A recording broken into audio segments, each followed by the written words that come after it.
News analysis గురు పూజోత్సవ సభలో CM Revanth Reddy కీలక వ్యాఖ్యలు చేశారు. ప్రభుత్వ స్కూళ్ల దుస్థితిపై ఆవేదన వ్యక్తం చేశారు సీఎం.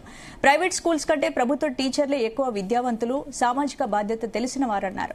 టీచర్లకు జీతాలిచ్చి చేతులు దులుపుకుంటే సరిపోదని, మౌలిక వసతులు కల్పించాల్సిన అవసరం ఉందన్నారు. టీచర్లకు అండగా ఉంటానని, స్కూళ్లను బాగు చేసుకుందామని పిలుపునిచ్చారు. సీఎం చెప్పినట్లు ఇకపై ప్రభుత్వ స్కూళ్ల దశ మారుతుందా, స్కూళ్ల కోసం ప్రభుత్వం చేయాల్సిన పనులేంటో ఇవాళ డిఎన్ఏలో మా ఎడిటర్ భరత్ తో డిస్కస్ చేద్దాం. భరత్, గత ప్రభుత్వం విద్యారంగాన్ని వ్యాపారంగా మార్చుకుందని సీఎం కామెంట్స్ చేశారు. ఎలా చూడొచ్చు కామెంట్స్? సో ఇవాళ ఉపాధ్యాయ దినోత్సవం సందర్భంగా సీఎం రేవంత్ రెడ్డి చాలా ఇంపార్టెంట్ కామెంట్ చేశారు. సో విద్యారంగం గురించి ఆయన జనరల్గా అయితే మిగతా ముఖ్యమంత్రులు ఇరిగేషన్ మంత్రిత్వ శాఖనో లేకపోతే ఆర్థిక మంత్రిత్వ శాఖనో ఇటువంటి పోర్ట్ఫోలియోస్, రెవెన్యూ ఇటువంటి పోర్ట్ఫోలియోస్ పెట్టుకుంటారు. కానీ తాను మాత్రం ఎడ్యుకేషన్ అందుకనే పెట్టుకున్నాను. ఎందుకంటే ఎడ్యుకేషన్ అంటేనే వివాదాలకు కాంట్రవర్సీ, మీరు అనవసరంగా దాన్ని పెట్టుకోవద్దని చెప్పినా సరే నేను ఎడ్యుకేషన్ మంత్రిత్వ శాఖ తీసుకున్నాను. దీనిలో ఏదో ఒక విధంగా మార్పు తీసుకొస్తాను అని ఆయన చెప్పారు. అయితే ఒక మాట ఆయన బయట పెట్టారు. అరవింద్ కేజ్రీవాల్ ఢిల్లీలో ఎడ్యుకేషన్ సిస్టమ్ బాగు చేసి 3 సార్లు చీఫ్ మినిస్టర్ అయ్యాడు. సో నేను కూడా అట్లే అవుదాం అనుకుంటున్నాను, కాబట్టి మీరు బాగా పనిచేయండి అని చెప్పాడు. సో అసలు విషయం బయట పెట్టాడు ఎడ్యుకేషన్ సిస్టమ్ బాగు గురించి. సో ఆ బయట కూడా ఉంది. సీఎం ఏమన్నారు ఒకసారి మనం ఉంటే కనుక పీసీఆర్ ప్లే చేయండి. ఎస్, ఢిల్లీలో రెండోసారి మూడోసారి ఎందుకు ముఖ్యమంత్రి అయ్యాడు? మొదటిసారి ఒక పరిస్థితిలో అయ్యాడు, రెండోసారి మూడోసారి వారు ముఖ్యమంత్రి కావడానికి ప్రధానమైన కారణం ఆయన విద్యలో తీసుకొచ్చిన సమూలమైన మార్పులు. ఆ మార్పుని పేదలకు విద్యను అందించిన టీచర్లు కాబట్టి వారు రెండోసారి మూడోసారి ముఖ్యమంత్రి అయ్యారు. నాకు కూడా కొంచెం స్వార్థం ఉంది, మీరు మంచిగా పనిచేస్తే రెండోసారో మూడోసారో కావడానికి ఉంటుంది. నేనేం దాచిపెట్టదలుచుకోలే, నేను కష్టపడతా, నేను కూడా మీతో పాటు పనిచేస్తా. నేనేం పని చేయను, నేను ఫామ్ హౌస్లో అనుకుంటా మిమ్మల్ని కష్టం చేయమని నేను చెప్తలేను. నేను కూడా వస్తా, మీరు ఏడికి రమ్మంటే ఆడికి వస్తా, తండాలకు రమ్మంటే తండాలకు వస్తా, గూడాలకు వస్తా, ఎక్కడికి రమ్మంటే అక్కడికి వస్తా. నేను కూడా ఎక్కడి నుంచి వచ్చినా నల్లమల్ల అడవుల నుంచే వచ్చిన, గ్రామీణ ప్రాంతం నుంచి వచ్చిన. 6 నెలలకు ఒకసారైనా మా ఊరికి పోయి ఓ రోజు ఉండి వస్తాయి. ఎందుకంటే జూబ్లీహిల్స్ వచ్చిన కాబట్టి అది మర్చిపోద్దు. అక్కడికి పోతే మనం ఎక్కడొచ్చినామో మన మూలాలు మనకు గుర్తుంటాయి. కేజ్రీవాల్ ఢిల్లీలో రెండోసారి మూడోసారి ఎందుకు ముఖ్యమంత్రి అయ్యాడు? మొదటిసారి ఒక పరిస్థితిలో అయ్యాడు, రెండోసారి మూడోసారి వారు ముఖ్యమంత్రి కావడానికి ప్రధానమైన కారణం ఆయన విద్యలో తీసుకొచ్చిన సమూలమైన మార్పులు. ఆ మార్పుని పేదలకు విద్యను అందించిన టీచర్లు కాబట్టి వారు రెండోసారి మూడోసారి ముఖ్యమంత్రి అయ్యారు. నాకు కూడా కొంచెం స్వార్థం ఉంది, మీరు మంచిగా పనిచేస్తే రెండోసారో మూడోసారో కావడానికి ఉంటుంది.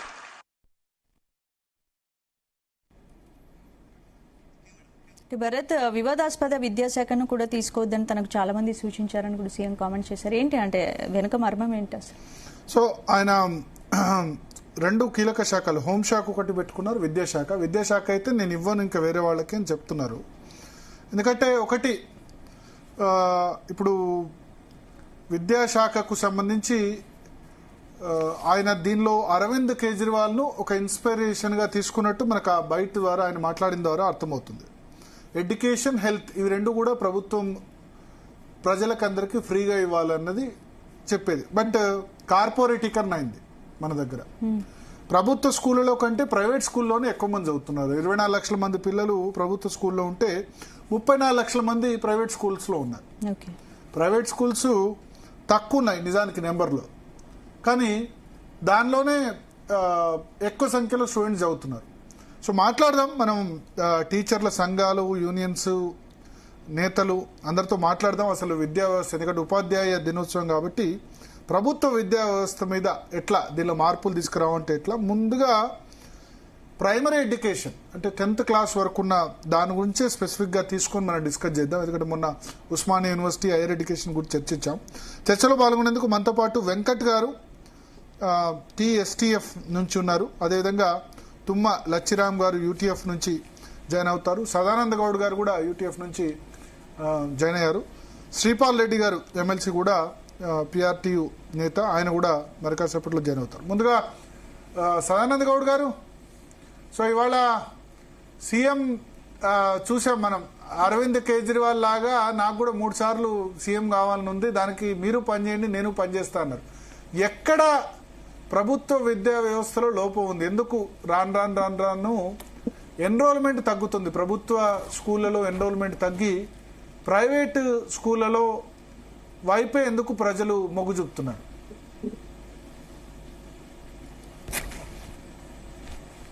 యా, సానంద్ గౌడ్ గారు అన్మ్యూట్ చేయండి, అన్మ్యూట్ చేసి మాట్లాడండి. సార్, ప్యానెల్ పాల్పంచుకుంటున్న మిత్రులందరికీ నమస్కారం. మరి ప్రత్యేకంగా ఈ రోజు సీఎం గారి ప్రోగ్రామ్ కూడా మీరు కూడా హాజరు కావడం చాలా సంతోషకరం. మా టీచర్స్ డే సందర్భంగా గత ప్రభుత్వం గత 2 దఫాలుగా గత 10 సంవత్సరాల్లో ముఖ్యమంత్రి గారు మా ఉపాధ్యాయ దినోత్సవం సందర్భంగా హాజరైన మర్చిపోయారు ముఖ్యమంత్రి గారు. మొదటి దఫా వచ్చారు, ఆయన ఒక అర్ధగంట సేపు ఉండి వెళ్లిపోయినారు. ఈ రోజు ముఖ్యమంత్రి రావడం చాలా సంతోషకరం.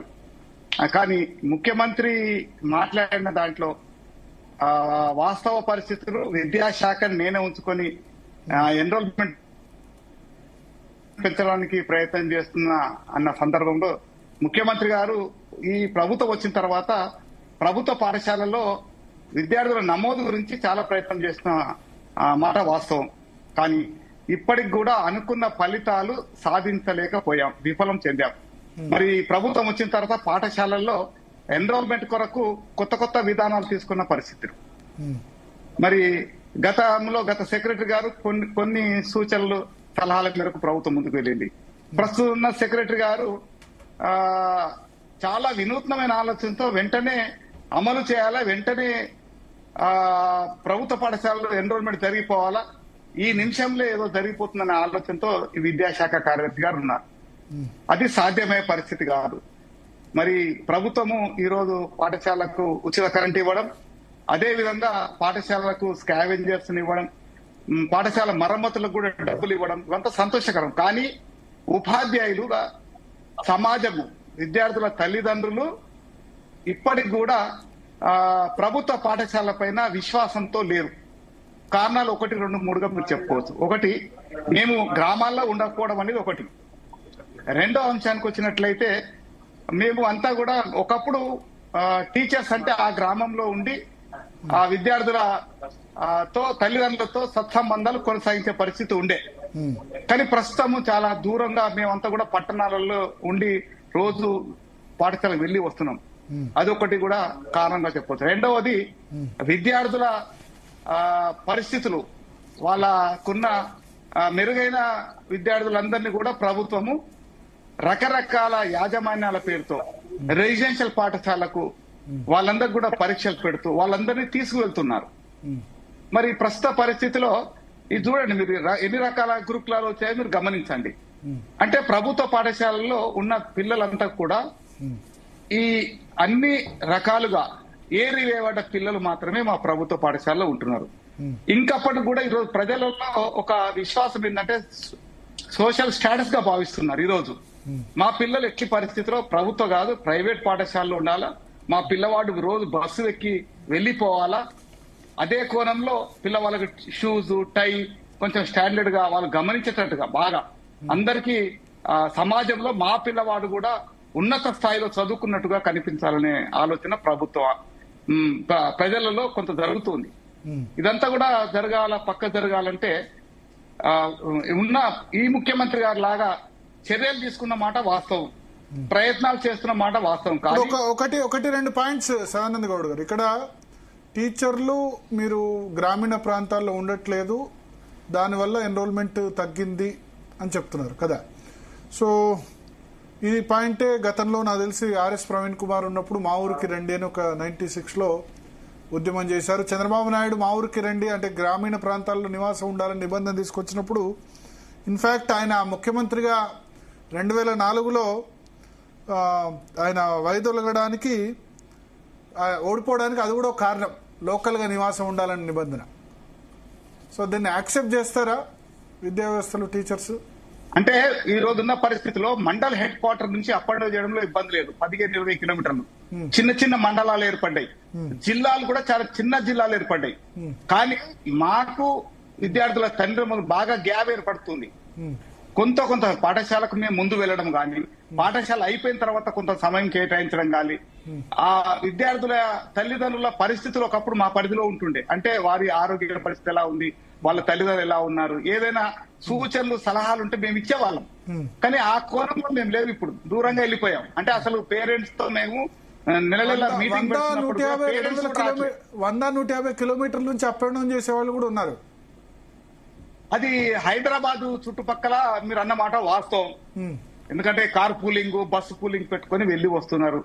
అది కూడా కొంత అంటే ఈరోజు సమాజము మన వైపు చూస్తుంది. మనం ఎన్ని చెప్పుకున్నా సమాజం మనం గమనిస్తుంది. మనం ఏం చేస్తున్నాము, మన వరకు ఎంతవరకు నీతిగా పనిచేస్తున్నాం అనేది గమనిస్తుంది. కానీ ఇప్పుడున్న పరిస్థితి టీచర్స్ బాగా పనిచేస్తున్నారు ఒకప్పటికన్నా.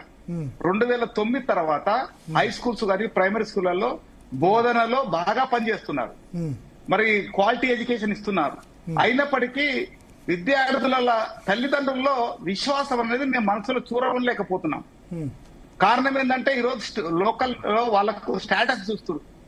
అరే మా పిల్లవాడు ఎట్లా ఉండాలి, హై స్పైలో ఉండాలా, అట్లా ఉండాలని. కానీ ప్రభుత్వం కొంత ప్రయత్నం చేస్తుంది. ఈసారి ఇప్పుడు స్కూల్స్ కంటే గురుకులాలకు ఎందుకు పోటీ ఎక్కువైంది? గురుకులాల్లో చేర్చేందుకు మళ్ళీ ఇబ్బంది పడట్లేదు, చాలా మంది గురుకులాల్లోనే చేరుస్తున్నారు. అంటే ఇప్పుడు 2 రకాలు. ఈ రోజు బడుగు బలహీన విద్యార్థుల తల్లిదండ్రులు ఏం ఆలోచిస్తున్నారంటే వాళ్ళు పనులు చేసుకోవడానికి, వాళ్ళు రోజు వ్యవసాయ కార్యక్రమాలు కానీ, కూలీ పనులు కానీ, ఇతర పనులు చేసుకోవడానికి చాలా సులభతరం అయిపోతుంది. ఎందుకంటే పిల్లవాడిని రెసిడెన్షియల్ వేసేస్తే నెలకో 15 రోజులకో ఒకసారి వెళ్లి కలిసి రావచ్చు. అదొకటి. రెండవది, ఒక ప్రభుత్వం గత 10 ఏళ్లలో గురుకులాలే మంచి నాణ్యమైన విద్య అందిస్తున్నాం అనేది కూడా బాగా ప్రచారం చేసింది. ఎమ్మెల్యేలు గాని, మంత్రులు గాని ఏ వేదికలో వెళ్ళినా గురుకులాల్లో మంచి బోధన వస్తుంది, చక్కగా బోధిస్తున్నాం అవన్నీ చెప్పారు. అది దానివల్ల కూడా కొంత నష్టం జరుగుతుంది ఈ రోజు. కానీ ఈ రోజున్న పరిస్థితుల్లో ఆ గురుకులాలను కూడా లెక్కేసుకుంటే, మొత్తం అన్ని గురుకులాలు లెక్కేసుకుంటే కూడా ఆల్ టుగెదర్ 4 లక్షల లోపలనే విద్యార్థుల సంఖ్య. ఉన్న పిల్లలందరిని వదిలేసి ఈరోజు వాళ్ళకు కొంచెం భోజనంకు గమనించినట్టు అక్కడ భోజనం మంచిగా పెడుతున్నారు రెసిడెన్షియల్స్ లో. మన బయట వచ్చే భోజనానికి అంత క్వాలిటీ అయిన భోజనం మనం పెట్టలేకపోతున్నాం. అంటే వాళ్ళకు మనకు ఆ వ్యత్యాసం వస్తుంది. పేరెంట్స్ కూడా గమనిస్తున్నారు. మధ్యాహ్న భోజనంలో కూడా కొంత ఇప్పుడు ఈ రోజు ముఖ్యమంత్రి గారు చెప్పారు, మీరు కూడా మంచిగా కలిసి భోజనం చేయండి. చాలా సంతోషం. భోజనం నేను చేస్తాం. అదేవిధంగా సన్న బియ్యం ఇస్తున్న మాట వాస్తవం. మంచి క్వాలిటీ అయిన రైస్ వస్తుంది, మంచిది. అయితే ఇందులో గతంలో 5-6 నెలలకోసారి డబ్బులు వచ్చేది. మన ముఖ్యమంత్రి గారు విద్యాశాఖ సమీక్ష ఏర్పాటు చేసి వాళ్ళకు ఖచ్చితంగా నెల గ్రీన్ ఛానల్ డబ్బులు ఇవ్వమన్నారు. కాబట్టి కొంత ఈ సంవత్సరము మా కొంత నాణ్యమైన మేము కూడా ఆ పేరెంట్స్ ని, వంట చేసే కార్మికులను కూడా అడగవచ్చు. ఇప్పుడు మీరు మంచి గుడ్డు పెట్టాలి, మంచి భోజనం పెట్టాలా, మెనూ ప్రకారమే పెట్టాలని మేము అడగవచ్చు. గతంలో పరిస్థితి చూసినట్టే 4-5 నెలలకు ఒకసారి డబ్బులు వస్తుంటే కొంచెం హెడ్ మాస్టర్లు కూడా వాళ్ళని పైన కఠినంగా వ్యవహరించే పరిస్థితి లేకుండే. ఇప్పుడు కొంత బాగా ఉందని నేను భావిస్తున్నాను. ఒకసారి లచ్చిరామ్ గారు ఒపీనియన్ తీసుకుందాం. లచ్చిరామ్ గారు, సో ఏం చేయాలి ఇప్పుడు? ప్రభుత్వ స్కూల్స్, ప్రభుత్వ పాఠశాలలు, ప్రైమరీ ఎడ్యుకేషన్ ఇంప్రూవ్ కావాలంటే రేవంత్ రెడ్డి నేను దేనికైనా సిద్ధమని చెప్తున్నారు. బట్ నా అబ్జర్వేషన్ ఏంటంటే ఎస్, టీచర్లకు బాధ్యతలు కూడా పెరిగాయి, గతంలో ఉన్నట్టు లేదు. బట్ ఎందుకు అయినా సరే స్టూడెంట్స్ ఎందుకు రావట్లేదు? స్టూడెంట్స్ ఎందుకు ఈ సంవత్సరం నాకు తెలిసి 20-30 వేల మంది పెరుగుంటారు ఎన్రోల్మెంట్ అంతే. మొదటగా జీ న్యూస్ యాజమాన్యానికి నమస్కారం. అదేవిధంగా నాతో ఈ డిబేట్ లో పాల్గొన్నటువంటి సోదర సంఘాల బాధ్యులు సదానందం గౌడ్ గారికి, వెంకట్ గారికి, అదేవిధంగా ఈ లైవ్ డిబేట్ ను చూస్తున్నటువంటి ఉపాధ్యాయ మిత్రులందరూ కూడా ఉపాధ్యాయ దినోత్సవ శుభాకాంక్షలు. ముఖ్యంగా మరి గతంతో పోల్చుకుంటే మరి ఇప్పుడు ఈ ముఖ్యమంత్రి గారు వచ్చిన తర్వాత విద్యా వ్యవస్థ మీద కొంత ప్రత్యేకమైనటువంటి కాన్సన్ట్రేషన్ చేయడం అనేటువంటిది జరుగుతూ ఉన్నటువంటి మాట వాస్తవం. ఎందుకంటే గత 10 సంవత్సరాలుగా మరి విద్యాశాఖను కొంత నిర్లక్ష్యానికి గురైనటువంటి పరిస్థితుల్లో ముఖ్యమంత్రి గారు మరి కొత్తగా బాధ్యతలు తీసుకున్న తర్వాత మరి ఏఏపీసీ కింద మరి పాఠశాలలకు మౌలికమైనటువంటి సౌకర్య కల్పన జరిగింది. ఎందుకంటే ఇవాళ డ్రింకింగ్ వాటర్ ఫెసిలిటీస్ కానివ్వండి, అదేవిధంగా మైనర్ రిపేరింగ్స్ కానివ్వండి, అదేవిధంగా టాయిలెట్స్ రెనోవేషన్ కానివ్వండి, ఎలక్ట్రిఫికేషన్ కానివ్వండి, ఈ విధంగా వివిధ రకాలైనటువంటి కార్యక్రమాలు గత వేసవిలో చేపట్టడం అనేది జరిగింది. అదేవిధంగా మరి పాఠశాలలో ఉచితమైనటువంటి విద్యుత్తు అందించడం జరుగుతా ఉన్నది. స్కావెంజర్లను కూడా నియమించడం జరుగుతున్నది. ఇవాళ ముఖ్యమంత్రి గారు మాట్లాడినటువంటి సమావేశంలో కూడా మరి గత 2 సంవత్సరాల్లో ప్రభుత్వ పాఠశాలలో 3 లక్షల మంది విద్యార్థులు పెరిగారని చెప్పేసి కూడా చెప్పడం అనేటువంటిది కూడా జరిగింది. అయితే ఇది ఒక్క ఎత్తు అయితే వాళ్ళ ప్రభుత్వ పాఠశాలలో గతం నుంచి కూడా సంఘాలు కోరుతా ఉన్నాయి. ప్రభుత్వ పాఠశాలలో ప్రీ ప్రైమరీని మరి ఏర్పాటు చేయాలని చెప్పేసి, అదేవిధంగా ఇంగ్లీష్ మీడియం ని కూడా ఏర్పాటు చేయాలని చెప్పేసి ప్రభుత్వానికి సంఘాలు ప్రాతినిధ్యం చేయడం అనేటువంటిది జరుగుతా ఉన్నది. మరి గతంలో మనకు మోడల్ స్కూల్స్ వచ్చినాయి. 2008 సంవత్సరంలో మోడల్ స్కూల్స్ వచ్చినటువంటి సందర్భంలో ఇంగ్లీష్ మీడియం ను తీసుకురావడం జరిగింది. కాకపోతే ఆ మోడల్ స్కూల్స్ ఏవైతే సక్సెస్ స్కూల్స్ వచ్చినాయి 2008లో, అవి సక్సెస్ కాలేకపోయినాయి. ఎందుకంటే ప్రభుత్వము మధ్యలోనే మరి వాటిని అంతగా పట్టించుకోకపోవడం వల్ల ఆ సక్సెస్ స్కూల్లో ఫెయిల్ అయినటువంటి మాట వాస్తవం. అదేవిధంగా ఈ సంవత్సరం ప్రభుత్వం కొత్తగా 1000 పాఠశాలను ప్రీ ప్రైమరీ పాఠశాలలుగా మరి ఏర్పాటు చేయడం అనేటువంటి జరిగింది. దీనివల్ల కొంత మరి ప్రభుత్వ పాఠశాలలో విద్యార్థుల సంఖ్య పెరగడానికి అవకాశాలు ఉన్నాయి.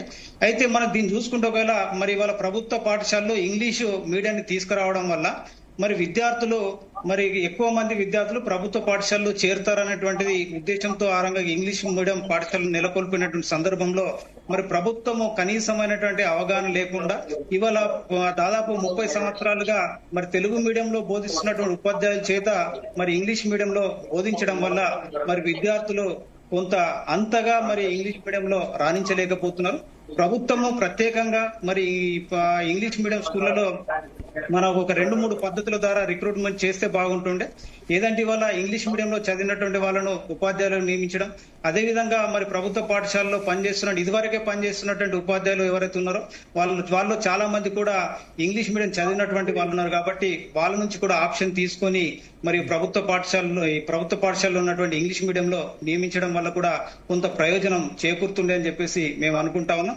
అదేవిధంగా ఇవాళ ఉపాధ్యాయులకు కూడా చాలా రకాలైనటువంటి బోధనేతర పనులు కూడా ఈ ప్రభుత్వము అప్పగిస్తా ఉన్నది.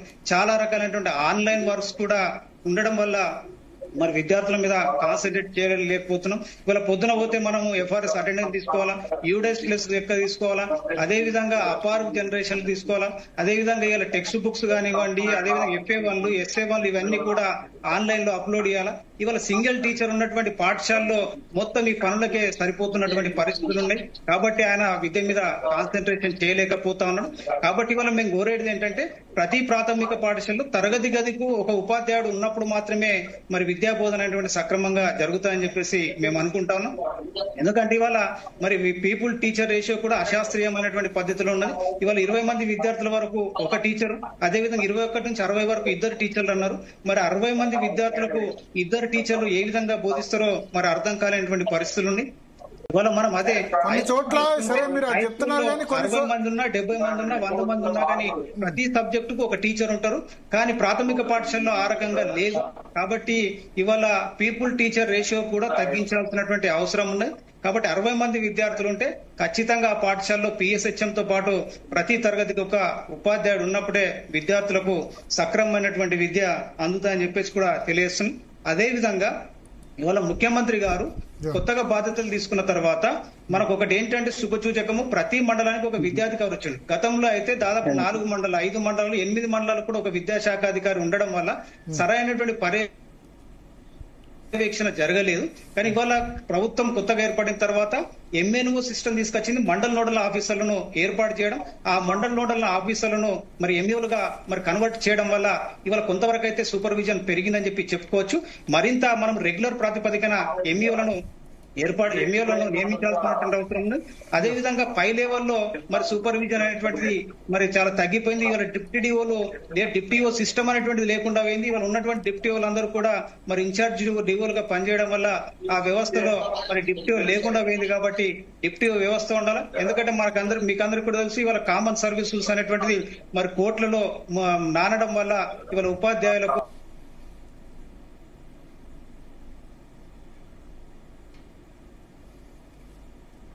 వాయిస్ కట్ అవుతుంది. లచ్చిరామ్ గారు అదే ఇప్పుడు వస్తుందా? ఒక్క నిమిషం లచ్చిరామ్, మీరు చెప్పారు కదా లచ్చిరామ్ గారు చెప్పండి. మీ వాయిస్ కట్ అయింది ఇప్పటి వరకు. వెంకట్ గారు ఎస్ వెంకట్ గారు వినబడుతుందా? వెంకట్ గారు అన్మ్యూట్ చేసి మాట్లాడండి, మ్యూట్ తీసేసి మాట్లాడండి. ఎస్ వెంకట్ గారు, సో ఏంది ఇవాళ ముఖ్యమంత్రి చెప్పిన దాంతో మీరు ఏకీభవిస్తున్నారా?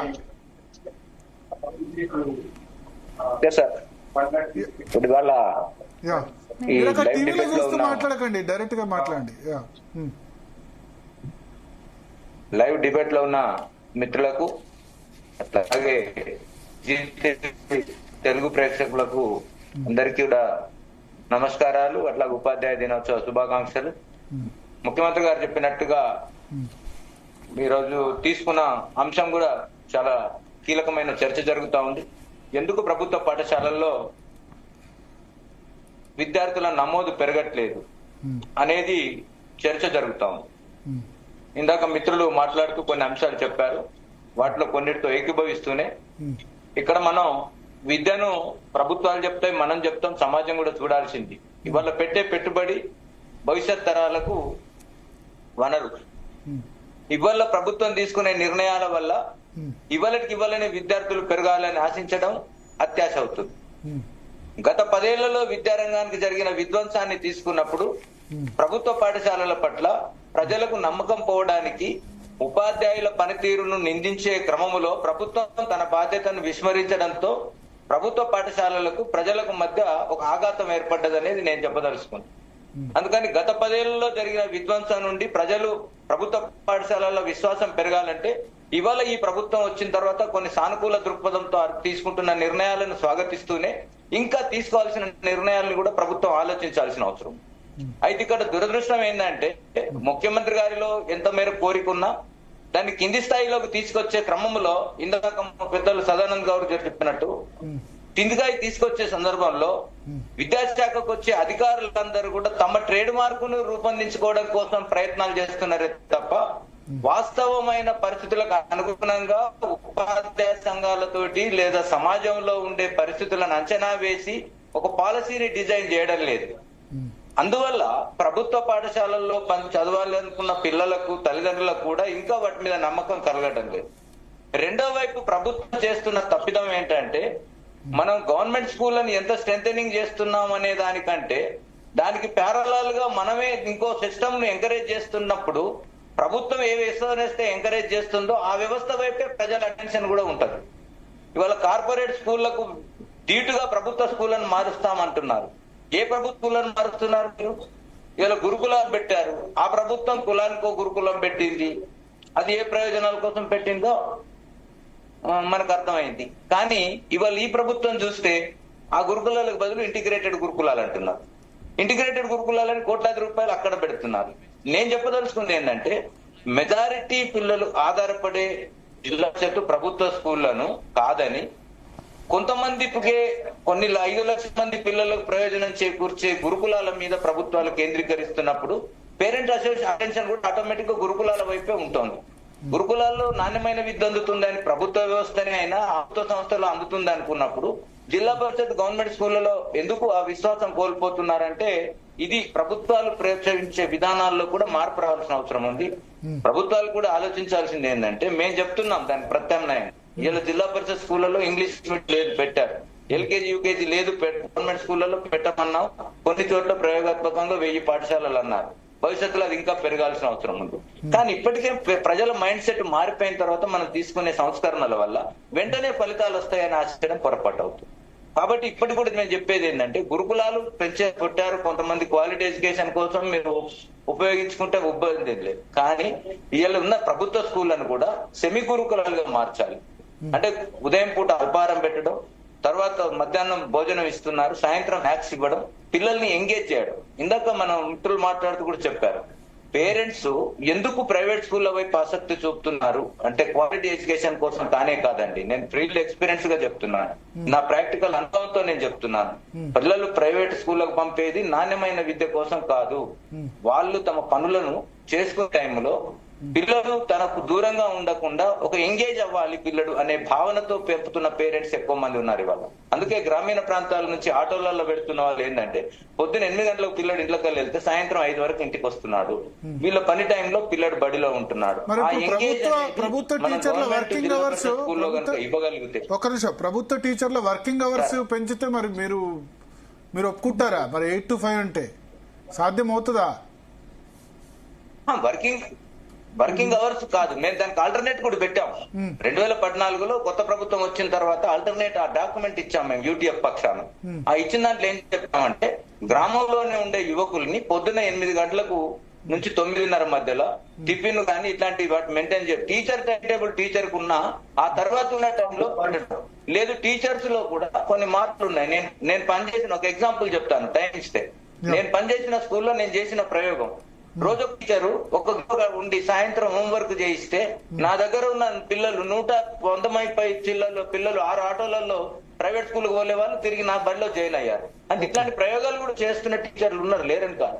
టీచర్ కాన్సన్ట్రేషన్ పెరగాలి, పేరెంట్స్ కాన్ఫిడెన్స్ పెరగాలి. ప్రభుత్వం ఈ స్కూల్లే ఆల్టర్నేట్ అని చెప్పి ప్రభుత్వం కూడా ప్రచారం చేయాలి. అప్పుడు ఓకే. శ్రీపాల్ రెడ్డి గారు జాయిన్ అయ్యారు పిఆర్టీ నుంచి. శ్రీపాల్ రెడ్డి గారు ఎమ్మెల్సీగా ఇవాళ మీరు కూడా ఉన్నారు సీఎం రేవంత్ రెడ్డి మాట్లాడినప్పుడు స్టేజ్ మీద. సో ఇప్పటి వరకు ప్రభుత్వాలు చేసింది ఏంటి, ఇక ముందు ఏం చేయాలి? ఇప్పుడు ఒకటైతే క్లియర్, మామూలు ప్రభుత్వ స్కూల్స్ కంటే గురుకులాలు ఇటువంటి వాటిలో జాయిన్ చేస్తున్నారు, లేకపోతే ప్రైవేట్ స్కూల్స్. మామూలు ప్రభుత్వ స్కూల్స్ లో స్ట్రెంగ్త్ చాలా తక్కువ ఉంటుంది. ఇప్పుడు టీచర్స్ కొంత ఎక్కువ సంఖ్యలో ఉంటారు, విద్యార్థులు తక్కువైపోయిన పరిస్థితి. సో ఇప్పుడు విద్యా కమిషన్ ఒక రికమెండేషన్ చేసింది, మండలానికి ఒక 4-5 స్కూల్స్ పెడదాం చాలు, ఇన్ని స్కూల్స్ కాకుండా మిగతా వాళ్ళకి ట్రాన్స్పోర్ట్ ఇద్దాం. సో ఆ ప్రపోజల్ ఓకేనా? ఎట్టి పరిస్థితులలో కూడా దాన్ని మేము వ్యతిరేకిస్తున్నామండి. ఎందుకనంటే అది విద్య అనేది అందుబాటులో లేకుండా పోతుంది. విద్య అనేది ఫస్ట్ అందుబాటులో ఉండాలి, పాఠశాల అనేది అందుబాటులో ఉండాలి. ఇవాళ ప్రాథమిక పాఠశాలకు వచ్చినప్పుడు 1 కిలోమీటర్ రేంజ్ లో ప్రైమరీ స్కూల్ ఉండాలి. అట్లా కాకుండా మరి వాళ్ళు 5 కిలోమీటర్ల రేంజ్ లో హై స్కూల్ ఉండాల్సింది. అంటే ట్రాన్స్పోర్ట్ ఇస్తామని చెప్తున్నారు కదా.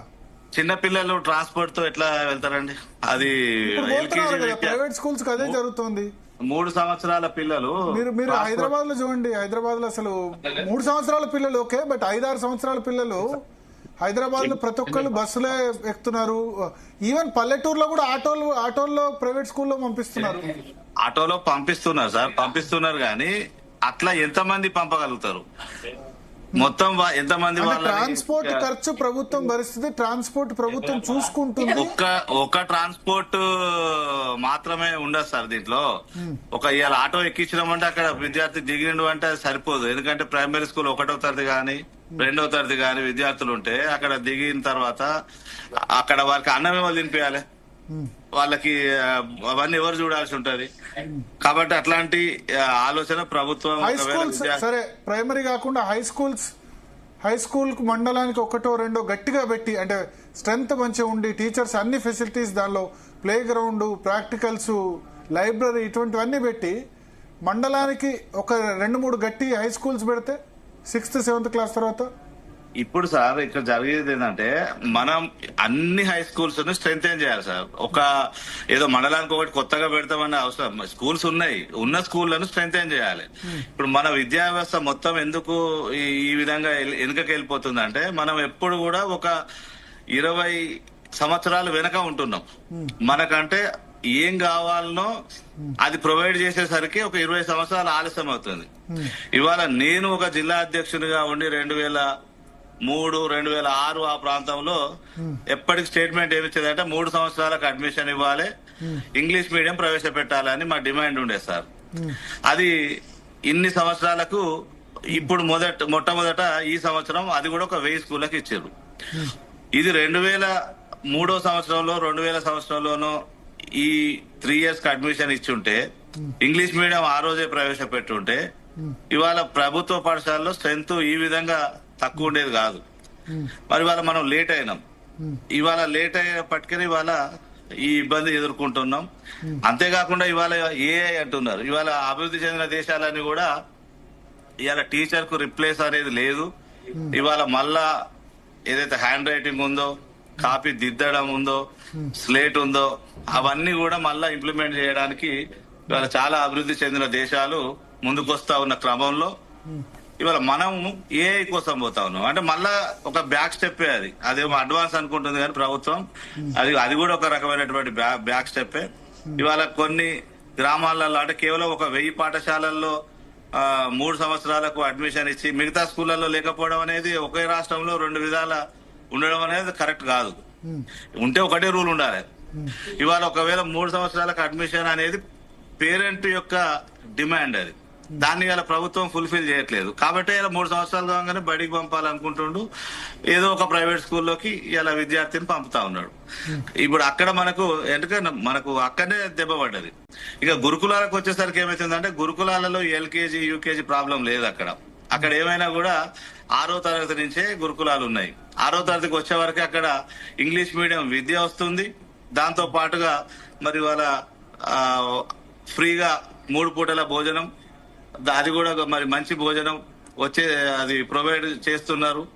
కాబట్టి అలా విద్యార్థులు ఏంటంటే విద్యార్థుల తల్లిదండ్రులు మరి ఈ మామూలు జిల్లా పరిషత్ గవర్నమెంట్ పాఠశాల కన్నా మరి అది కూడా గవర్నమెంట్ పాఠశాల, అక్కడ సౌకర్యాలు మెరుగ్గా ఉన్నాయి మరి అనే ఉద్దేశంతో అటువైపు మరి ప్రాధాన్యత ఇస్తున్నటువంటి సందర్భం.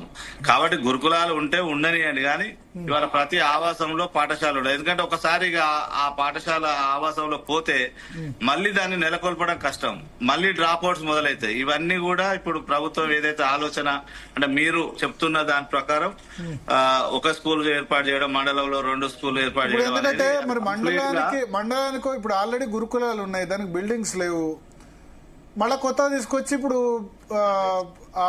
ఇంటిగ్రేటెడ్ రెసిడెన్షియల్ స్కూల్స్ అంటారు. ఒక్కో స్కూల్ కు 120 కోట్లు ఖర్చు పెడతామని చెప్తున్నారు. ఒక నియోజకవర్గంలో ఒక 120 కోట్లు అంటారు. ఆ 120 కోట్లు పెడితే ఎగ్జిస్టింగ్ ఉన్న స్కూల్స్ ఒక జిల్లా మొత్తం బాగు చేయొచ్చు. జిల్లా మొత్తం ఉమ్మడి జిల్లా బాగు చేయొచ్చు అనుకుంటాను నేను ఒక నియోజకవర్గంలో చేసేదాన్ని. ఎగ్జాక్ట్ గా భరత్ గారు, ఇప్పుడు ఈ ఇంటిగ్రేటెడ్ రెసిడెన్షియల్ స్కూల్స్ బిల్డింగ్ ఈ కన్స్ట్రక్షన్ చేసేసరికి 2028 అవుతుంది. అప్పుడు వేరే గవర్నమెంట్ వచ్చింది అనుకోండి, పర్ సపోజ్ ఇప్పుడు రేవంత్ రెడ్డి అన్నారు నేనే మళ్ళీ సీఎం అవుతా, కేజ్రీవాల్ అన్నారు. ఇది ఎవరి చేతిలో ఉండదు కదా. కేసీఆర్ నేనే ముఖ్యమంత్రి అనుకున్నారు, కాలే కదా. వేరే గవర్నమెంట్ వచ్చింది అనుకోండి, వాళ్ళు ఇంటిగ్రేటెడ్ రెసిడెన్షియల్ స్కూల్స్ వద్దు మేము గురుకులాలే పాత అన్నారు అనుకోండి, అప్పుడు ఏమవుతుంది? అయితే దీంట్లో ఏంటంటే మీరు అన్నట్టు 120 కాదు 200 కోట్ల రూపాయలతో ఒక గురుకులము, మరి వాళ్ళ 119 నియోజకవర్గాలు కాబట్టి నియోజకవర్గానికి ఒక గురుకులం ఏర్పాటు చేస్తూ మరి దాదాపుగా ఇది 25,000 కోట్ల ప్రాజెక్ట్ సార్. అది ఈ 25,000 కోట్లే ఖర్చు పెడితే ఇప్పుడు ప్రస్తుతం ఉన్నటువంటి రాష్ట్రంలో ఉన్నటువంటి అన్ని పాఠశాలల్లో కూడా మౌలిక వసతులు పెరుగుతాయి. మరి అన్ని పాఠశాలల్లో కూడా మరి తల్లిదండ్రులకు ఏం కావాలి, విద్యార్థులకు ఇప్పుడు ప్రాబ్లం ఏంటంటే 120 కోట్లు అంటే అంతా కూడా కన్స్ట్రక్షన్ యాక్టివిటీ కింద పోతుంది. కన్స్ట్రక్షన్ యాక్టివిటీ అంటే కాంట్రాక్టర్లు కమిషన్లు ఇవి పోతాయి. అసలు పిల్లలకు కావాల్సింది మధ్యాహ్నం భోజనమో పొద్దున స్నాక్స్, ఇటువంటి పిల్లల దాని మీద ఖర్చు పెట్టకుండా ఏదో ఇంటర్నేషనల్ స్కూల్స్ ఆ బిల్డింగ్స్ దాని మీద పోతాయి. ఆ బిల్స్ రావు. అది ఎన్ని సంవత్సరాలు అవుతుందో తెలియదు. 2 సంవత్సరాల ప్రాజెక్ట్ 5 సంవత్సరాలు 6 సంవత్సరాలు కావచ్చు. అసలు పోయి ఆ ఎస్టిమేషన్లు పెరుగుతాయి, ఇదైపోద్ది. ఇప్పుడు గురుకులాలు పక్కా బిల్డింగ్స్ లేకున్నా ప్రాబ్లం ఫుడ్లో వస్తుంది. ఫుడ్లో దానిలో ప్రాబ్లం వస్తుంది వాళ్ళకి. బిల్డింగ్స్ దానిలోనే ఇప్పుడున్న గురుకులాల్లోనే బిల్డింగ్స్ కడితే సరిపోతుంది కదా, పక్కా బిల్డింగ్స్. ఎగ్జాక్ట్ గా మీరు చెప్పేది 100% వాస్తవము భరత్ గారు. ఎందుకంటే ఇవాళ బిల్డింగ్స్ కట్టగానే సరిపోదు. ఎందుకంటే కేవలం బిల్డింగ్సే కాదు కదా ఎడ్యుకేషన్ అంటే, స్కూల్ అంటే. ఇవాళ మరి ఇవన్నీ మీరు అనేటట్టు ఇప్పటికి కూడా ఒక మాట చెప్పాలంటే ప్రభుత్వం దగ్గర స్పష్టత లేదు. అసలు ఆ ఇంటిగ్రేటెడ్ స్కూల్స్ లో స్టూడెంట్స్ ను ఏ విధంగా సెలెక్ట్ చేసుకుంటారు, లేదంటే మరి అక్కడ టీచర్లను ఏ విధంగా సెలెక్ట్ చేసుకుంటారు, టీచర్లను మళ్ళీ సెలెక్ట్ చేస్తారా, తర్వాత స్టూడెంట్స్ కూడా మళ్ళీ సపరేట్ ఎగ్జామ్ కింద తీసుకుంటారా, ఇప్పుడు ఉన్న గురుకులాల నుంచి స్టూడెంట్స్ అందరినీ ఒక దగ్గర చేస్తారా అనే దాని మీద స్పష్టత లేదు ఇప్పటికి కూడా దానిపైన ఏం చెప్పట్లేదు. ఓన్లీ బిల్డింగ్ కన్స్ట్రక్షన్ వరకే చూస్తా ఉన్నారు. మరి ఈ బిల్డింగ్ కంప్లీట్ అయ్యేసరికి మరి మీరు అన్నట్టు ఆ పుణ్యకాలం కాస్త గడిచిపోయేటట్టున్నది. సో ఇది ఒక సరైన ప్రణాళిక లేకుండానే ఆ ఇంటిగ్రేటెడ్ స్కూల్స్ వ్యవస్థ అనేది ముందుకు పోతా ఉన్నది ప్రస్తుతం. ఓకే, ఒకసారి కట్కన్ రమేష్ గారు ఉన్నారు, టీఆర్టీఎఫ్ ప్రెసిడెంట్. ఒకసారి ఆయన ఒపీనియన్ తీసుకుందాం. కట్కన్ రమేష్ గారు, మీ సూచనలు ఏంటి?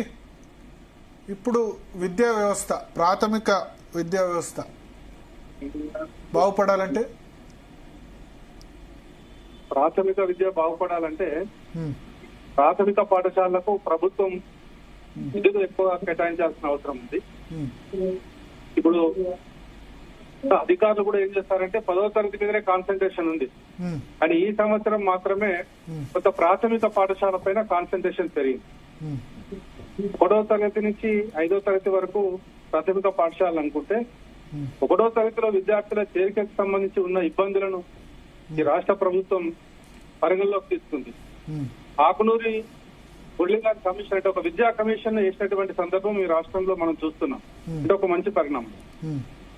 ఆ రిపోర్ట్స్ కూడా అమలు పరుస్తూ పూర్వ ప్రాథమిక పాఠశాలలను ఏర్పాటు చేసేందుకు ప్రభుత్వం ముందుకు పోయింది. కనుక ప్రాథమిక పాఠశాలలు బాగుపడాలంటే, ప్రాథమిక పాఠశాలల్లో నాణ్యమైన విద్య రావాలంటే అందుకు అనుగుణమైనటువంటి బడ్జెట్ కూడా ఉండాలి. మనం చూస్తున్నాం గత 10 సంవత్సరాల్లో చూసినప్పుడు మన తెలంగాణ వచ్చిన తర్వాత విద్యా బడ్జెట్ పూర్తిగా తగ్గుకుంటూ పోయింది, చాలా తగ్గింది. ఆ తర్వాత ఇప్పుడు నూతనంగా ఈ ప్రభుత్వం వచ్చిన తర్వాత ఒక్క 1% మాత్రమే కొంత పెంచుకోగలిగింది. కాంగ్రెస్ మేనిఫెస్టోలో కూడా 15% విద్య ఇస్తున్నామని చెప్పేసింది. ఉపాధ్యాయ సంఘాలుగా మేము 30% అడిగాం. కానీ ప్రభుత్వం అధికారంలోకి రాకముందు మేనిఫెస్టోలో పెట్టినటువంటి కాంగ్రెస్ పార్టీ 15% కూడా ఇవ్వలేదు. కనుక ప్రాథమిక విద్యకు సంబంధించి బడ్జెట్ పెంచడం, పూర్వ ప్రాథమిక విద్యను బలోపేతం చేయడం, ప్రతి గ్రామంలో పాఠశాలలు ఉండాలి. విద్యా హక్కు చట్టం ఏదైతే చెప్తుందో దానికి అనుగుణంగా ఖచ్చితంగా పాఠశాలలు ఉండి తీరాల్సిందే. ఈ రాష్ట్రంలో కానీ ఈ దేశంలో కానీ మనకున్నటువంటి విద్యా హక్కు ఏదైతే ఉందో దాని ప్రకారంగా ఏ ఒక్క విద్యార్థి పాఠశాలకు దూరంగా ఉండకూడదు, అందుబాటులో పాఠశాల ఉండాల్సిందే. ఆ రకమైనటువంటి చర్యలు తీసుకోవాల్సిందే. సో అంటే ఒకటి ఇక్కడ మీ ఉద్దేశం, ఇప్పుడు ఆకునూరి మురళి విద్యా కమిషన్ ఏదైతే ప్రపోజ్ చేసిందో మండలానికి ఒక 4-5 స్కూల్స్ గట్టిగా చేద్దాం, దాన్ని అక్కడికే అందరు పిల్లల్ని ట్రాన్స్పోర్ట్ ద్వారా షిఫ్ట్ చేద్దామన్న ప్రపోజల్ మీకు ఓకేనా, యాక్సెప్టబుల్ కాదా? యాక్సెప్టబుల్ ఎట్లవుతుందంటే అది కాదు. దానికి ముందుగా మనకు పాఠశాల పిల్లలు ఇప్పుడు 1 కిలోమీటర్ లో మనము ఆటో ఫెసిలిటీ కానీ బస్ ఫెసిలిటీ ఇచ్చినా ఏదో ఒక సందర్భం లోపల పాఠశాలకు విద్యార్థి రాకుండా పోతాడు. కానీ మనం ఇప్పుడు గ్రామీణ స్కూల్స్ లో టీచర్ల సంఖ్య, కొన్ని స్కూల్స్ లో టీచర్ల సంఖ్య విద్యార్థుల సంఖ్య దాదాపు సమానంగా ఉన్న పరిస్థితి కూడా ఉంది. ఎట్లా దానికి ఒక విద్యార్థి ఉన్నా ఒక ఉపాధ్యాయుని ఇవ్వాల్సిందే. అది ఈ రాజ్యాంగము ఆ విద్యార్థికి ఇచ్చినటువంటి హక్కు. అయితే ఇవాళ ఉన్నటువంటి ఉపాధ్యాయ విద్యార్థి రేషియోను రేషనలైజేషన్ చేయాల్సిందే. విద్యార్థులు ఎక్కడ ఉంటారో అక్కడ ఉపాధ్యాయులు ఉండాల్సిందే. ఆ రకంగా మనం కోరుతున్నాం. మనకు విద్యా హక్కు చట్టంలో కూడా చెప్పింది ఉపాధ్యాయుడు ఎక్కడ ఉండాలని. కానీ ఒక 10 మంది విద్యార్థులు కనుక ఒకే టీచర్ని ఇస్తా, ఒకటే విద్యార్థులను కనుక పాఠశాల తీసేస్తా అంటే అది ప్రాథమిక హక్కుగా ఇవాళ ఆర్టికల్ 21A కింద తీసుకొని వచ్చి విద్యను ప్రాథమిక హక్కుగా చేసిన తర్వాత విద్యార్థుల సంఖ్య ఒకటి మనం ఈ సందర్భంలో మనం గుర్తుంచుకోవాలి. అంటే ప్రాణరక్షణ అంటే ప్రాణంతో ఉండడమే కాదు, ప్రాణరక్షణ అంటే గౌరవప్రదమైనటువంటి రీతిలో సమాజంలో బ్రతకడం అనేటువంటిది మనకు ఆర్టికల్ 21 చెప్తుంది. కనుక ఒక నాణ్యమైన విద్య రావాలంటే అక్కడ విద్యార్థులు లేరని చెప్పేసి ఒకటే టీచర్ ఇచ్చేసి ఇంటీరియర్ కు వెళ్ళడానికి టీచర్స్ కూడా ప్రాబ్లం అవుతుంది. ఇప్పుడు ఇంతకుముందు సదానంద గౌడ్ గారు అదే ఇష్యూ రేజ్ చేశారు. మా టీచర్స్ కూడా చాలా దూరం నుంచి రావడం వల్ల సంబంధం తెగిపోతుందని చెప్పారు. అంతేనా సదానంద గౌడ్ గారు, మీరు రేజ్ చేసిన పాయింట్ ఏంటి? అన్మ్యూట్ చేయండి సదానంద గౌడ్. హలో, చెప్పండి సదానంద గౌడ్ గారు. మేము ఇంత ముందుకు గ్రామీణ ఊర్లలో ఉండేవాళ్ళం, అనుమానం ఏం లేదు. ప్రజలతో సంబంధాలు ఎక్కువగా ఉండే. ప్రస్తుతం అది కొంచెం తగ్గిన మాట వాస్తవం. మేము మండల హెడ్ క్వార్టర్ ఉంటున్నాం, దానికి ఏం లేదు. కానీ ఉన్న ప్రభుత్వం వైపు నుంచి కూడా చేయవలసిన పనులు ఏం చేయకుండా ఈ రోజు ముఖ్యమంత్రి గారే చెప్పిన స్వయాన 3 లక్షల మంది పిల్లలు చాలా శుద్ధ తప్పది. 30,000 నుంచి 40,000 కన్నా ఎక్కువ ఎన్రోల్మెంట్ రాలా. అది అంటే అధికారులు ముఖ్యమంత్రి గారిని తప్పుదో పట్టిస్తున్నారు. ఎన్రోల్మెంట్ లేదు, 3 లక్షలు కాదు, 1,00,000 కూడా రాదు, 30 నుంచి 40,000 మధ్యనే ఎన్రోల్మెంట్ అయింది. అదేవిధంగా ప్రైమరీ సెక్టార్ లో ఒకే ఒకటి మనం అడిగేది, పాఠశాలల్లో తరగతికి ఒక ఉపాధ్యాయుడు ఉండవలసిందే, 5 తరగతులు ఉంటే 5 మంది ఉపాధ్యాయులు ఉండవలసిందే, అక్కడ స్కావెంజర్ ఉండవలసిందే. ఇవన్నీ కూడా గత 15-20 సంవత్సరాల నుంచి మర్చిపోయాం. మనం 5 ఏళ్ల తర్వాత పిల్లల్ని ఎన్రోల్మెంట్ చేసుకున్నాం. ఇప్పుడు 1000 పాఠశాలకు అనుమతి వచ్చింది. మా పాఠశాలలు ఎన్ని మొత్తం 18,000 పైచిలకు ప్రాథమిక పాఠశాలలు ఉన్నాయి. ఈ రోజు 1000 పాఠశాలలే ప్రైమరీ స్కూల్ ప్రీ ప్రైమరీకి అనుమతిస్తున్నట్లు అన్ని పాఠశాల కామన్ చట్టంగా అందరూ ఎన్రోల్మెంట్ 3 ఏళ్ల తర్వాత ఎవరైనా సరే మేము తీసుకుంటాం. ఆ కోణంలో ప్రభుత్వం ఆలోచన జరగాల. ఆ వసతులు ఆ టీచర్లు ఆయాలు కల్పించాలా. ఇక్కడ ప్రైమరీ స్కూల్స్ ఎన్రోల్మెంట్ జరుగుతూనే మాత్రమే మాకు ఉన్నత పాఠశాలకు పైకి వెళ్లే అవకాశం ఉంటుంది. ఇప్పుడు అదేవిధంగా భోజనంలో కూడా వాస్తవం శ్రీపాల్ రెడ్డి గారు స్పష్టంగా చెప్పారు. గురుకుల స్కూళ్లలో ఎందుకు వెళ్తున్నా అక్కడి భోజనం ఇక్కడ భోజనం వ్యత్యాసం ఉంటుంది. అది కరెక్ట్ కాదు. అదే విధంగా పాఠశాలకి ఈ రోజు ఇప్పుడు ఇంటర్నేషనల్ స్కూల్స్, ఇంటిగ్రేటెడ్ స్కూల్స్ లో మీరేమంటారు దాని మీద మీ ఒపీనియన్ ఏంటి? ఇంటర్నేషనల్ ఇంటిగ్రేటెడ్ స్కూల్స్ ఏదైతే ఈ ప్రభుత్వం ఆలోచన తీసుకొస్తుందో అది అట్టర్ ఫ్లాప్ అయ్యే పాఠశాలలు. ఎందుకొరకంటే మీకు స్పష్టంగా చెప్తున్నా, బాసరలో మీరు చూడండి, ఇప్పుడు IIIT దగ్గర ఎందుకు ఇన్ని ఉద్యమాలు జరుగుతున్నాయి తెలుసా మీరు? అక్కడ వాళ్ళ ప్రభుత్వం అంచనా ప్రకారం ఈ రోజు 1600 మంది హాస్టల్ కి ఇస్తామంటున్నారు. 1600 మంది ఒకే దగ్గర ఉంచుతామా? ఉంచిన సందర్భంలో అనుకోకుండా కలుషితం భోజనం ఏదైనా కలుషిత ఆహారం జరిగినట్లయితే ఎంత మంది ఇబ్బంది వస్తారు? పురుగులు వస్తున్నాయని జరుగుతుంది. మీరు చూస్తున్నారు బాసర్లో, ఆదిలాబాద్ జిల్లాలో. శ్రీ చైతన్య నారాయణ హాస్టల్స్ అంతకంటే ఎక్కువ మంది వస్తున్నారు, 3-4 వేల మంది. ఒక్క దగ్గర 1600 మంది శ్రీ చైతన్య లేరా? ఒకటే దగ్గర లేరు. వాళ్ళ కాంప్లెక్స్ 400-500 కన్నా దాటరు. కాకపోతే వేరు వేరు బిల్డింగ్లు పెడుతున్నారు. కింద భోజనం ఉంటది, పైన రూమ్ ఉంటది, పైన క్లాస్ ఉంటది. వాళ్ళకు మనం అంటే ప్రైవేట్ సెక్టార్ కు గవర్నమెంట్ సెక్టర్ ఒకటి. ఇక్కడ టీచరే హెడ్ మాస్టర్ మీరే ముందు చెప్పారు, గంట మేమే కొట్టుకోవాలి, తాళం మేమే వేసుకోవాలి, ఎన్ని ఇబ్బందులు ఎదుర్కొన్న మాట వాస్తవం. ఈ సంవత్సరం కొంచెం మెరుగైన పరిస్థితికి వచ్చాం. కానీ పిల్లవాడికి ఇప్పుడు ఈ రోజు ఉన్న పరిస్థితిలో పిల్లవానికి మేము చదువు చెప్పే సమయాన్ని మాకు తగ్గిస్తున్నారు. ఈ రోజు అన్ని అంశాలు ఆన్లైన్ లో మేము పుస్తకాలు ఇచ్చాము, బుక్స్ తో పాటు డ్రెస్సులు ఇచ్చాము, ఆన్లైన్ లో ఎన్రోల్మెంట్ చేయాలి. అది ప్రైమరీ స్కూల్ టీచర్కి ఎంత ఇబ్బంది అవుతుంది. కాబట్టి ప్రతి పాఠశాలలో కంప్యూటర్ టీచర్ ఉండాలి. ఉన్నత పాఠశాలల్లో చాలా కంప్యూటర్స్ ఇచ్చున్నాం మనం.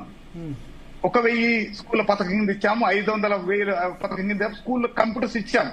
కానీ వాడిని బోధన చేయడానికి కంప్యూటర్ టీచర్స్ లేరు. కరెంట్ ఫ్రీగా ఉంది ఇప్పుడు, కానీ ఒక టీచర్ని ఇవ్వగలిగితే మరి చాలా బాగా ఉంటుండే. ఆ టీచర్ని ఇంతవరకు ఇవ్వట్లే.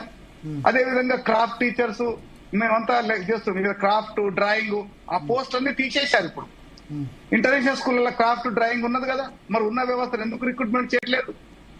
అంతా కూడా ప్రభుత్వము కావాలని కూడా కొంత అంటే గత ప్రభుత్వము ఆ కోణంలో పరిశీలించిన మాట వాస్తవం.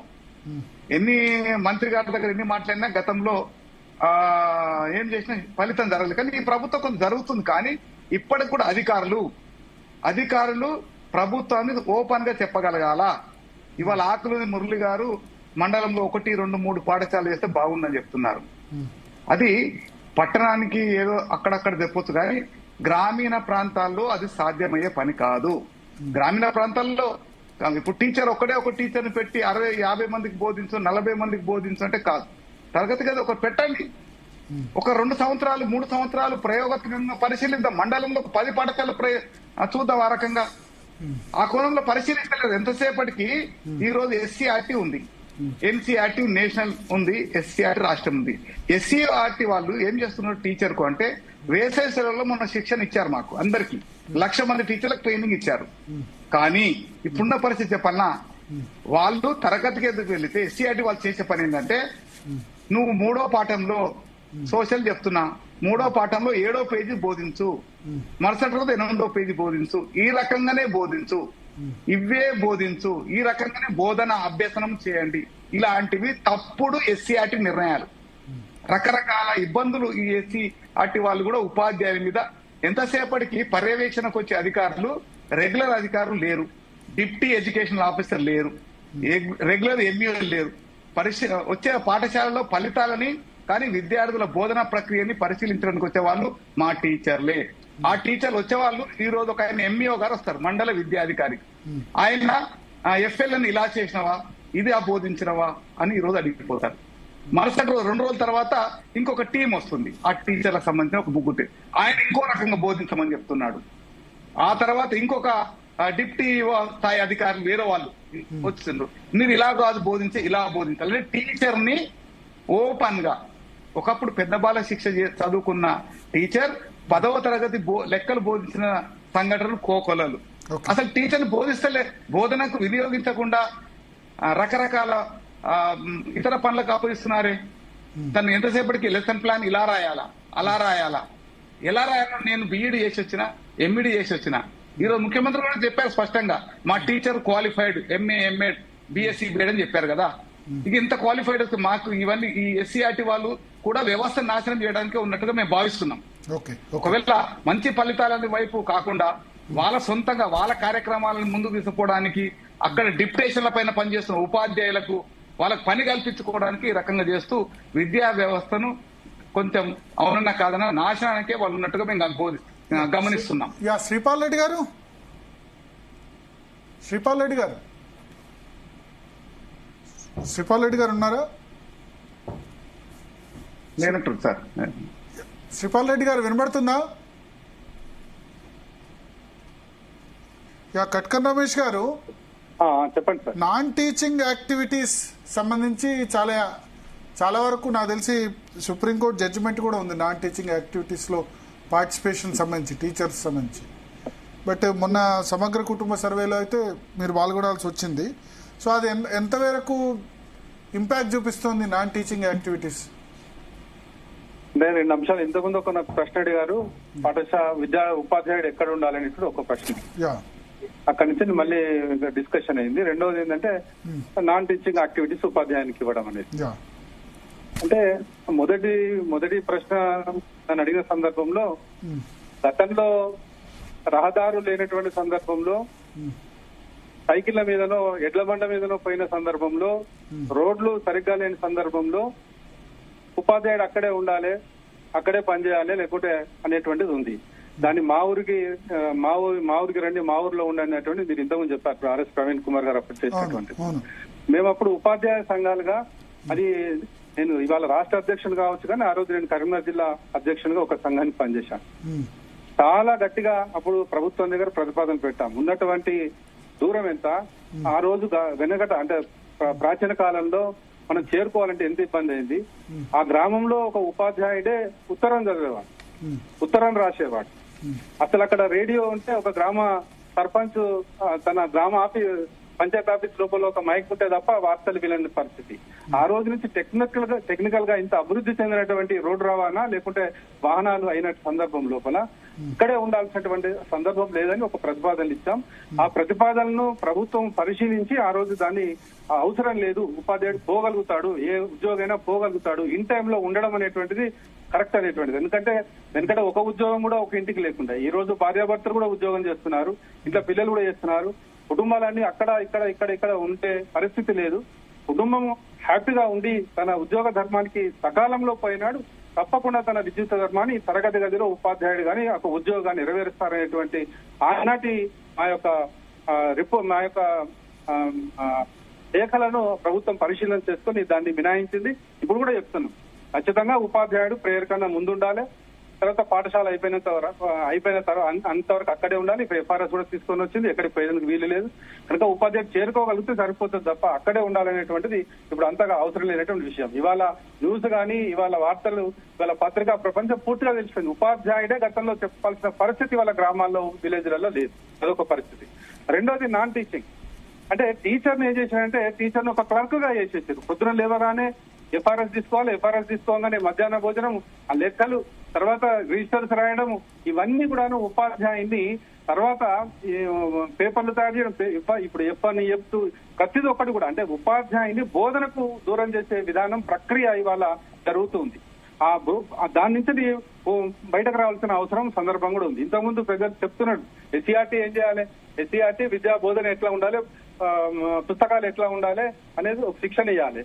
తర్వాత డైట్ లో ఉన్నటువంటి ప్రిన్సిపాల్స్ కానీ అక్కడ లెక్చరర్స్ కానీ ఒక ఉపాధ్యాయులను సుశిక్తులైనటువంటి ఉపాధ్యాయులు తయారు చేయాలి. ఛాత్రోపాధ్యాయులు తయారు చేసి టీచర్ వ్యవస్థలోకి వాళ్ళు పంపాలి. కానీ అక్కడ ఉన్న వాళ్ళందరికీ కూడా డిప్యుటేషన్ డీఓలుగా పనిచేస్తున్నారు. ఎస్సీఆర్టీ వాళ్ళు కూడా డీఓలు బయటకు వస్తున్నారు.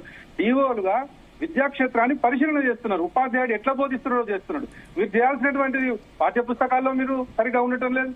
ఉండాల్సినటువంటి ఒక ప్రిన్సిపాల్ ఒక లెక్చరర్ ఒక విద్యార్థిని అంటే ఒక ఉపాధ్యాయుని తయారు చేసిన వాడు అక్కడ తయారు చేయకుండా ఉపాధ్యాయుడిగా బోధన చేస్తున్నప్పుడు నువ్వు బోధన చేస్తలేవు, నీ బోధన సరిగా లేదని ఎట్లా చెప్పగలుగుతాడు? సరి అయిన విద్యా బోధన డైట్ కళాశాలలు ఎక్కడ జరుగుతుంది? ఎక్కడ పూర్తి స్థాయిలో ఉపాధ్యాయులు ఉన్నారు? ఇవంతా కూడా వ్యవస్థ మొత్తం కూడా. రమేష్ గారు, ఒకటి మన టీచర్స్ యాంగిల్స్ లోనే కాకుండా స్టూడెంట్ యాంగిల్లో పేరెంట్ యాంగిల్లో చెప్పండి. ఇప్పుడు ఏ వ్యవస్థలైనా ఎస్ ప్రభుత్వం చేయట్లేదు, బట్ టీచర్స్ నుంచి ఇంప్రూవ్ చేసుకోవాల్సినవి ఏంటి? టీచర్స్ యాంగిల్ నుంచి ఎటువంటి ఇంప్రూవ్మెంట్ ఉంటే ఇంకా మరింత మంది స్టూడెంట్ చేరుతారు? ఎందుకంటే ఎవరికైనా ఆత్మశోధన కూడా ముఖ్యం కదా, సెల్ఫ్ ఇంట్రాస్పెక్షన్ ఆల్సో ఇంపార్టెంట్ కదా. ఇవాళ గౌరవ ముఖ్యమంత్రి వర్యులు కూడా అదే మాట చాలా స్పష్టంగా చెప్పారు. నేను ఇవాళ బంజారాహిల్స్ లో ఉంటున్నా, నేను కనీసం 6 నెలలకు ఒకసారైనా నా ఇంటికి పోతున్నా, నేను ఎక్కడి నుంచి మొదలు పెట్టినా, నేను ఎక్కడి నుంచి వచ్చినా అనేటువంటిది నేను ఇంటికి పోతే నా ఇల్లుని చూస్తే తెలుస్తుంది. కనుక నేను అక్కడి నుంచి వచ్చి నేను ఇవాళ ఏ పొజిషన్ లో ఇక్కడ నేను హైదరాబాద్ లో ఉంటున్నా, కనుక నేను ఏం చేయాలి, ఎక్కడి నుంచి వచ్చినా ఇప్పుడు ఎట్లా ఉంటున్నా, ఏం చేయాలని తెలుస్తుంది అనేటువంటిది వారు ముఖ్యమంత్రి గారు ఉపాధ్యాయులకు చాలా క్లారిటీగా చెప్పడం జరిగింది. మేము దాంతో ఏకీభవిస్తున్నాం. అంటే ఉపాధ్యాయుడు విద్యార్థులతో మమేకమై విద్యాబోధన చేసినప్పుడు అంటే ఒక విద్యార్థి పాఠశాలకు రాకపోతే దండించడం కాదు, ఇప్పుడు ఆ దండన అనేది మొత్తమే పోయింది. దండన కాదు, విద్యార్థి ఎందుకోసం వస్తలేడు, ఆ విద్యార్థి వెనుక ఉన్నటువంటి కారణాలు ఏమున్నాయి? ఆర్థిక కారణాలు ఉన్నాయా, ఆర్థికేతర కారణాలు ఉన్నాయా? అంటే అంత సన్నిహితంగా ఉండడం. ఇప్పుడు నేను చూస్తున్న ఇవాళ రేపట్లో మా దగ్గర బాలు అనే వ్యక్తి మంచిర్యాలలో ఆసిఫాబాద్ లో ఉన్నాడు. అక్కడ 20 మంది విద్యార్థులు ఉన్నటువంటి పాఠశాలకు వెళ్లి అక్కడ 60 మంది విద్యార్థులు రావడమే కాకుండా ఆ గ్రామంలో ఉన్నటువంటి ప్రజలతో మమేకమైపోయి అక్కడ మొత్తము ఆ ఉపాధ్యాయునికి చూసి అక్కడ 60 మంది విద్యార్థులు రావడం ఇవాళ చాలా గొప్ప బడిగా అక్కడ బాలు దగ్గర నిర్వహిస్తున్నారు. కొందరి దగ్గర మనం ఈ మధ్యలో రిటైర్మెంట్ అయినప్పుడు చూసాం, గ్రామం ఏడ్చుకుంటూ వచ్చింది మా సార్ పోవద్దని చెప్పేసి. అంటే ఇవాళ ఉపాధ్యాయులు అంటే ఇవాళ ఇది కూడా గౌరవ ముఖ్యమంత్రి గారు చెప్పారు. అంటే సమాజంలో 95% ఉపాధ్యాయులు లేకుంటే ఉద్యోగులు కానీ పనిచేస్తున్నారు, కానీ 2-3% ఉన్నటువంటి వాళ్ళతో మనకు ప్రాబ్లం వచ్చింది. అది మొత్తం వ్యవస్థకు చూడొద్దని మాకు చెప్పడం జరిగింది. ఇప్పుడు కూడా ఉన్నటువంటి వ్యవస్థ లోపల ఉపాధ్యాయులు ఎక్కడైతే కొంత లోపం ఉందో ఆ లోపాన్ని సవరించుకొని ఇవాళ పాఠశాల సమాజం వేరుగా ఉంది, ఇప్పుడు పాఠశాల సమాజం ఒక్కటైతుంది. ఇవాళ మేము కమిటీ సమావేశాలు పెట్టినా కూడా తల్లిదండ్రులు రానటువంటి పరిస్థితి నుంచి వాళ్ళ తల్లిదండ్రులు పాఠశాలకు వస్తున్నారు. ప్రైవేట్ పాఠశాలల్లో వాళ్ళకి చెప్పకపోయినా ఒకటి గుర్తుంచుకోవాలి, ఇవాళ ప్రభుత్వ పాఠశాలలు చాలా లోపంగా ఉన్నాయో లేకుంటే అక్కడ విద్యాభ్యాసం కొంత తక్కువగా ఉన్నది అనేటువంటి చర్చ సరైనది కాదు. ఇవాళ ఏ రకంగానైతే ప్రభుత్వ పాఠశాలలో కొంత లేనితనం ఉందో లేక చదవనితనం కొంత అక్కడక్కడ కనిపిస్తుందో ఇదే పర్సెంటేజ్ ప్రైవేట్ పాఠశాలల్లో కూడా ఉంది. అక్కడ ఏదో ఒక ఉన్నతమైనటువంటి తరగతిని చూపెట్టి ఐ క్లాసులు చూపెట్టి అదంతా కూడా మొత్తం మా యొక్క తరగతులన్నీ కూడా మా వ్యవస్థ అంతా కూడా మా స్కూల్స్ అంతా కూడా ఇట్లాగే ఉంటాయి అనేటువంటిది వాస్తవం కాదు. ఇది ప్రభుత్వానికి కూడా తెలుసు. కనుక మేము ఇప్పుడు ఏం చేస్తున్నామంటే చాలా యాక్టివిటీస్ పెరిగినాయి అప్పటికిప్పటికి కూడా. వాళ్ళ ఉపాధ్యాయుడు పోయి కూర్చుండి ఒక తరగతి గది క్లాస్ చెప్పి మళ్ళీ వచ్చి కూర్చుండే పరిస్థితి లేదు. నిరంతర ప్రక్రియ లెసన్ ప్లాన్స్ రాయాలి, చదువుకోవాలి, అక్కడ యాక్టివిటీస్ చేయాలి, తర్వాత ప్యానల్ బోర్డు ఉపయోగించాలి, నెట్ సౌకర్యం ఉపయోగించుకోవాలి, టీవీ ద్వారా విద్యాభ్యాసం చేయాలి. అంటే స్టేట్గా ఇవాళ ఆర్టిఫిషియల్ ఇంటెలిజెన్స్ కూడా ఉపయోగించుకొని ముందుకు పోతున్న సందర్భంలో తప్పకుండా ఇవాళ ముఖ్యమంత్రి గారు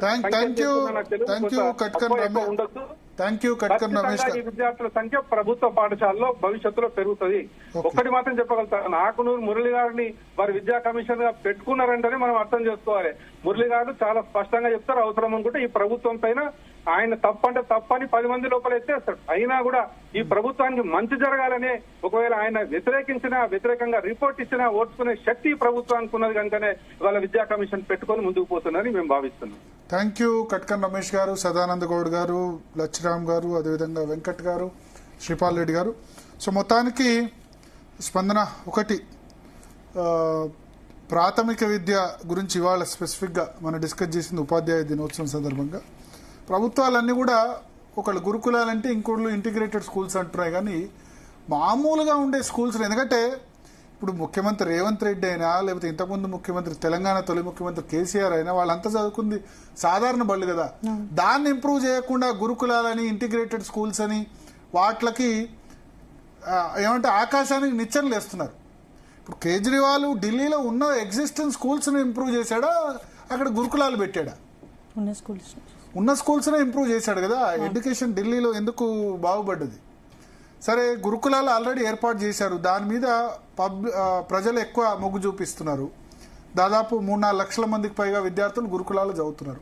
దానికే పక్కా బిల్డింగ్స్ కట్టి అక్కడ మెను కరెక్ట్గా ఇవ్వండి. గురుకులాల్లో చాలామంది ఆహారం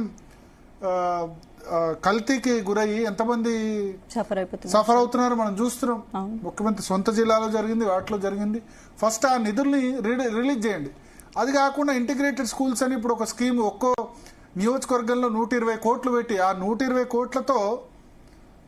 కోట్లతో ఉమ్మడి జిల్లా మొత్తాన్ని 120x10 అంటే ఒక 2000 కోట్లు పెడితే అన్ని స్కూల్స్ ఉన్నాయి, ఎగ్జిస్టింగ్ ఇన్ఫ్రాస్ట్రక్చర్ బాగా అవుతాయి, కంప్యూటర్స్ వస్తాయి, ఎల్ఈడీలు వస్తాయి, అన్నీ వస్తాయి. అది కాకుండా ఓన్లీ మళ్ళీ బిల్డింగ్స్ కానీ ఆ 120 కోట్లు వీళ్ళు ఇప్పుడు ఇంకా కట్టుడు ఇప్పుడు స్టార్ట్ చేశారు. అది కంప్లీట్ అయ్యేసరికి 2028-29 పొరపాటున వేరే గవర్నమెంట్ వచ్చింది అనుకోండి, ఈ గవర్నమెంట్ కాకుండా బీజేపీ గవర్నమెంట్, కాంగ్రెస్ గవర్నమెంట్, వాళ్ళు మేము ఈ స్కీమ్ ను కంటిన్యూ చేయమంటే ప్రాబ్లం అవుతుంది. సో ముందు existing schools, high schools, primary schools ను వాటి స్ట్రెంథెన్ చేసి వాళ్ళ చెప్పినట్టు మధ్యాహ్న భోజనం ఇప్పుడు ఇస్తున్నారు, పొద్దున బ్రేక్ఫాస్ట్ కూడా పెట్టండి. కేసీఆర్ ఎన్నికల ముందు కరెక్ట్ గా పెట్టారు, ఇప్పుడు ఈ గవర్నమెంట్ వచ్చిన తర్వాత తీసేసింది.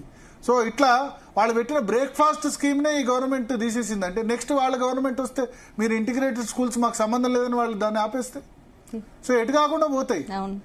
సో అందుకని అసలు కారణం కాకుండా వేరే చేస్తున్నారు. ఇప్పుడు ఏటా 200 మంది టీచర్లను విదేశాలకు పంపి విద్యా విధానంపై అధ్యయనం చేయాలని ప్రోత్సహిస్తా ఉన్నారు కదా, దానిపై కూడా విమర్శలు. ఫస్ట్ ఈ ఉన్నవి నేను చెప్పింది అంటే basic primary schools, high schools వాటి సంగతి చూడండి.